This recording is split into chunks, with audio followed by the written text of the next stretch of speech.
Jure ne sai na ce mata sai ta ce dan Allah ina so ki taimake ni ƴata aljanu yana saduwa da ita.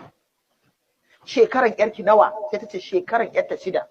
Sai na yi dariya sai na ce mata ina kan hanya amma ki kira ni in the next 4 hours insha Allah by then na yi sabauci sai mu yi magana.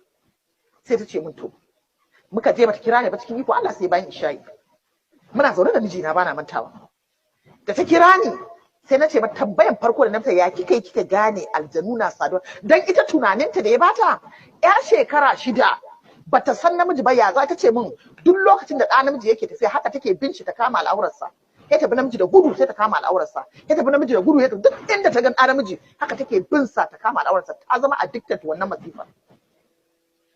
A wannan abin da ya faru sai ta tashi ita yarinya sai na ce mata ta ce idan tana mata wanka wani rana sai ta dinga gani kamar maniyin ɗa namiji yana fita a gaban yarinya. Ta ce yarinya ta buɗo wani iri ta ce zan iya sa yatsuna kamar 3 zai wuce ya luma gabanta shekara 6. Sai na ce kuma ke a wannan masifan tunaninki abin da ya baki shine shekara 6 aljanu ne wannan? Na ce aljanu ai su dabaran su duk wannan ba za ki gani ba. Ai ba za ki gani ba. Sai na ce mata kina aikin gwamnati tambaya ta na farko kina aiki ta ce ta faɗa inda take aiki. Yarki a ina kike ajiye yarki? Ta ce min tana ajiye yarta ne a gidan yatta uwa ɗaya uba ɗaya. Idan yarinyanki ta fara bibiyan mazan tana haka ya kike ta ce mata dukan tsiya. Na ce to yanzu ki ɗauki hutu a wurin aiki ko sati biyu. Na ce preferable ba ki ɗauki sati 2. Ki zo ki natsu ki ja yarinyan jiki ku rika yawo ku yi ta wasa ki batta kaman kwanaki dan hankalinta ya dawo jikinta ki yawo ku yi ta wasa ki batta kaman kwanaki dan hankalinta ya dawo jikinta ki siya mata sweet ki waye ki tabbatar da ta samu nutsuwa ki tambaye ta za ta gaya miki haka aka yi ba kai sati 2 ba ta kira tana kuka mutum 5 ne suke lalata da ita 2 a gidan iyarta 3 a gidan makota mutane 5 mai yarinya wannan kun gani ya zama mata cuta she's addicted to it a yaranta.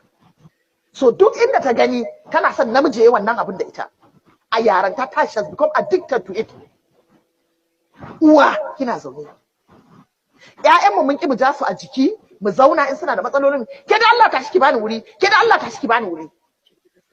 Kin cika son jiki a'a kin cika magana ni ba na so. Yarinya kina gani kamar akwai damuwa kira ta lallabe ta talk to her as a mother.